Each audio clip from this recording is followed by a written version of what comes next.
Itu keren, kehidupan dalam rencana Tuhan.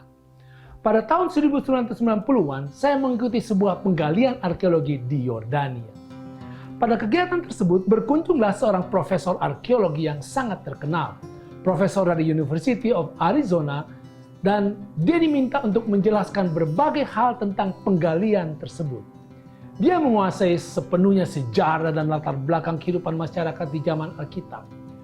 Selesai diskusi, tiba-tiba ada yang bertanya, "Prof, apakah Alkitab ini firman Tuhan?"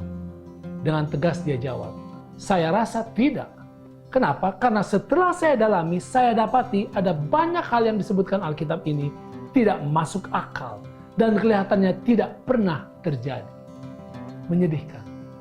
Tetapi jawaban profesor tersebut tidaklah mengejutkan, karena ada banyak sekali ahli Alkitab yang mendalaminya hanya sebagai buku kuno.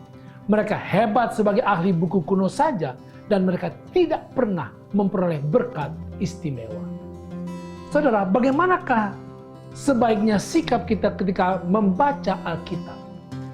1 Tesalonika 2 ayat 13 mengatakan, "Dan karena itulah kami tidak putus-putusnya mengucap syukur juga kepada Allah, sebab kamu telah menerima firman Allah yang kami beritakan itu, bukan sebagai perkataan manusia, tetapi dan memang sungguh-sungguh demikian sebagai firman Allah, yang bekerja juga di dalam kamu yang percaya." Ketika kita membaca Alkitab, ada dua pilihan yang kita bisa tentukan. Membacanya sebagai buku biasa atau membacanya sebagai firman Tuhan. Sikap kita terhadap Alkitab sangatlah menentukan apakah dampaknya bagi kita. Saudara, bacalah Alkitab sebagai firman Allah. Mazmur 119 ayat 72 mengatakan, "Taurat yang kau sampaikan adalah baik bagiku, lebih daripada ribuan keping emas dan perak." Orang yang membaca Alkitab sebagai firman Tuhan akan menjadi kaya raya, hidupnya penuh berkat, hidupnya penuh damai sejahtera. Perhatikan saudara, ketika kita ingin memahami Alkitab dengan benar, kita harus membiarkan Alkitab menentukan sendiri ukuran dasar bagaimana seharusnya Alkitab diperlakukan. Kita tidak bisa membaca Alkitab sebagai buku matematika. Kita tidak bisa membacanya sebagai buku biologi atau sosiologi. Kita bisa frustrasi. Meskipun ada angka-angka, ada hal-hal tentang biologi, atau berbagai hal lain yang terkandung di dalamnya, tetapi Alkitab ditulis untuk keperluan kerohanian.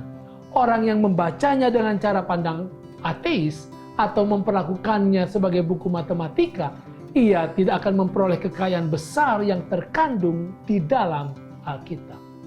Penafsiran kita atas Alkitab harus menerima sepenuhnya dimensi ilahi manusia dari firman Tuhan. Karena itulah yang dibutuhkan dalam penafsiran Alkitab yang tepat. Kita harus mendekati Alkitab dengan iman, bukan dengan metode skeptisisme ataupun keraguan.